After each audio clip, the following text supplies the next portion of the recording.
সেই শহীদ প্রেসিডেন্ট জিয়াউর রহমান।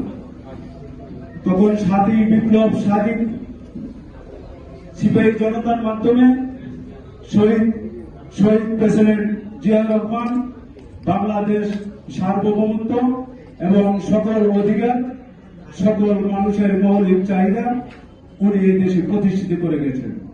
শহীদ প্রেসিডেন্ট জিয়াউর রহমান বাংলাদেশের রাজনীতি মুক্ত করে দিয়েছেন। বাংলাদেশের সকল শিল্প কারখানা, খাল খনন থেকে শুরু করে বৈদেশিক রেমিটেন্স যুদ্ধ থেকে শুরু করে বাংলাদেশের 10টি উন্নয়ন কাজ প্রতিষ্ঠিত করে গেছেন শহীদ জিয়াউর রহমান। আজকে সেই জিয়াউর রহমানের আমরা তার আত্মার মাগফিরাত কামনা করি এবং খালেদা জিয়ার রোগ মুক্ত কামনা করি। দেশ ভারপ্রাপ্ত চেয়ারম্যান তারেক রহমান আসবে দেশে বীরের বেশে, সেই অপেক্ষায়, সেই প্রত্যাশায় আমরা বাংলাদেশের সকল জনগণ অপেক্ষা করতেছি।